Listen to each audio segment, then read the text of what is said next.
শুরুতেই প্রথম আলো। জাতীয় ঐক্যের লক্ষ্যে সংলাপ, দেশের স্বার্থে সব দলের ঐক্য। বাংলাদেশ মিশনে হামলার প্রতিবাদে বিক্ষোভ অব্যাহত। বাংলাদেশ ভারত সম্পর্ক টানাপোড়েনের মধ্যে পররাষ্ট্র সচিবদের বৈঠক ঢাকায়। বাংলাদেশ ভারত সীমান্ত ৪ শুল্ক স্টেশনে বাণিজ্য বন্ধ। যুগের আলো। কল্পকাহিনীর প্রচার ঠেকাতে একজোট হওয়ার আহ্বান প্রধান উপদেষ্টার। জুলাই অক্টোবরে বাণিজ্য ঘাটতি কমেছে ১৩.২৭%। ওয়েস্ট ইন্ডিজকে হারিয়ে সমতায় টেস্ট সিরিজ শেষ করল বাংলাদেশ। বাংলাদেশ প্রতিদিন। আবারও -2 ফর্মুলা ষড়যন্ত্র, এবারের টার্গেট খালেদা তারেক। সূক্ষ্মভাবে ধ্বংস করা হচ্ছে ব্যবসা। সার্বভৌমত্ব প্রশ্নে সবাই ঐক্যবদ্ধ।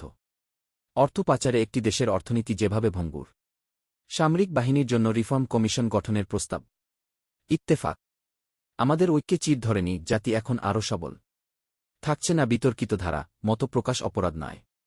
কালের কণ্ঠ। জাতীয় সরকারের গুঞ্জন।